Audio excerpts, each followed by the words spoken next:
অতিকৈ দুৰ্ভাগ্যজনক আৰু লজ্জাজনক ঘটনা। আমি দুখ পাইছোঁ, আমি অন্তৰত আঘাত পাইছোঁ আৰু সমগ্ৰ হিন্দু জাতিটোৱে হিন্দু সম্প্ৰদায়ৰ লোকে আঘাত পাইছে।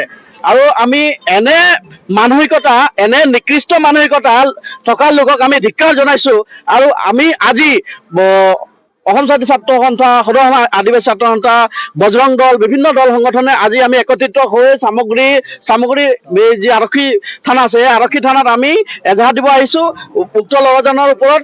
আৰু অতি শীঘ্ৰে আমি দাবী জনাইছোঁ যে অতি শীঘ্ৰে এই ল'ৰাজনক কৰায়ত্ব কৰি আইনৰ দ্বাৰাত আনি আইনমতে তাক শাস্তি দিবৰ কাৰণে আমি অসম জাতীয় ছাত্ৰ সন্থাৰ তৰফৰ পৰা দাবী জনাইছোঁ। আৰু অনাগত দিনত এনেধৰণৰ অশালীন অশ্লীল মন্তব্যৰ পৰা আঁতৰি থাকিবলৈ আমি তেখেতক আহ্বান জনাইছোঁ।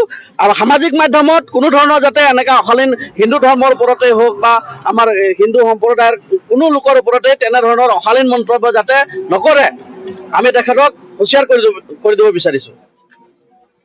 তাত মানে উচ্ছেদ অভিযানটো বন্ধ হোৱা দেখি কৰি হৈছিল আৰু সেই কথাখিনি যোৱা সংবাদ মাধ্যমৰ জৰিয়তে পুনৰবাৰ মই যোৱাকালি কৈছিলোঁ। এই কোৱাৰ কথাৰ ওপৰত ভিত্তি কৰি আমাৰ আমতলত আমাৰ মানে দুই এজন মানে মুছলিম সম্প্ৰদায়ৰ যুৱকে মানে কি নাম আছিল আমাৰ নয়ৰাব খান নামৰ যুৱকজনে মোৰ যি বাইট আছিল, মই যি ষ্টেটমেণ্টখিনি দিছিলোঁ সংবাদ মাধ্যমত, তো তাত মানে তেখেতে খুব বেয়া ধৰণৰ মানে কমেণ্ট কৰিলে এই আমাৰ যোৱাকালিৰ এই মানে ষ্টেটমেণ্টৰ ওপৰত। হয়, আজি জানিব পাৰিছে যে যোৱাকালি এখন আমনি অবৈধ বেদখলকাৰীৰ বিৰুদ্ধে আমাৰ বিভিন্ন সংগঠনৰ বিষয়ববীয়াসকলে যি মাত মাতিছিল, তাৰ ওপৰত এজন জেহাদী মানসিকতাৰ থকা সন্ত্ৰাসবাদী মানসিকতাৰ যুৱক এজনে, আমি গম পোৱাৰ মতে তেওঁৰ নাম নেকিবুৰ খান আৰু তেওঁ ফেচবুকত লিখিছে নাইৰব খান।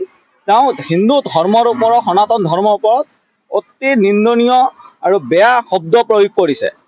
আমি ইয়াৰ পৰা সকীয়াই দি আছোঁ এই জেহাদী মানসিকতাৰ সকলক যে আমাক ধৈৰ্যৰ পৰীক্ষা নল'ব। যেতিয়াৰ পৰা ধুবুৰীৰ পৰা গোৱালপাৰাৰ পৰা ধৰি উৰিয়াম ঘাটলৈ উচ্ছেদ আৰম্ভ হৈছে, তেওঁলোকে এই মানসিকতা যিখিনি সন্ত্ৰাসবাদী আৰু জেহাদী মানসিকতাৰ ব্যক্তিসকলে হিন্দু ধৰ্মটোৰ ওপৰত টাৰ্গেট কৰি লৈছে। আমাক সেইটো ধৈৰ্যৰ সীমা চেৰাই যাবলৈ আমাক বাধ্য নকৰিব যে কামাখ্যাৰ ভূমিত মা কামাখ্যাৰ হাতত কি আছে সেইটো এবাৰ চাই ল'ব। যেতিয়ালৈকে ধৰ্মৰ ওপৰত যিহেতু আহি পৰিছে, তাৰ প্ৰয়োজনত আমি বাধ্য হ'ম মা কামাখ্যাৰ হাতত থকা অস্ত্ৰ তুলি ল'বলৈ।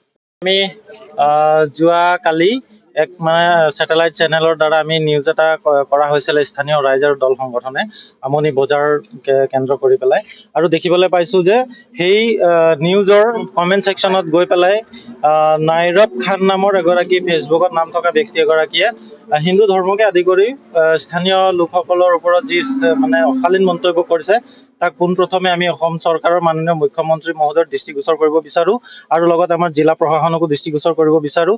আৰু যিগৰাকী ব্যক্তি এনেধৰণৰ অশালীন মন্তব্য কৰিছে তাক আইনৰ আওতালৈ আনি পেলাই তাক উচিত তদন্ত কৰিব লাগে আৰু উচিত শাস্তি দিয়াৰ ব্যৱস্থা কৰিব লাগে। আমি জানিব পোৱা মতে ফেচবুকত নাইৰব খান লিখা আছে, কিন্তু প্ৰকৃততে তেওঁৰ নামটো নেকিবুৰ বুলি গম পাইছোঁ। গতিকে তেওঁৰ প্ৰকৃততে কি হয় আইনৰ আওতালৈ আনিব লাগে, সেয়ে আমাৰ দাবী।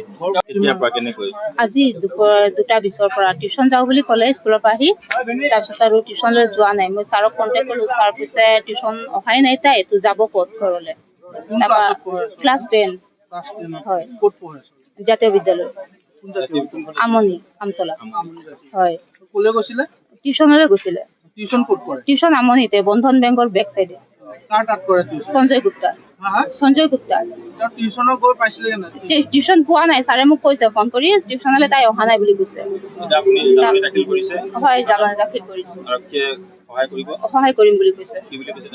তেখেতসকলে কৈছে আপোনালোকে বিচাৰক ৰিলেটিভৰ ঘৰত, যদি ক'ৰবাত আছেতো আহক, আৰু যদি নাই তেনেহ'লে আমি হেৰি কৰিম আৰু 2:20 পৰা নাই।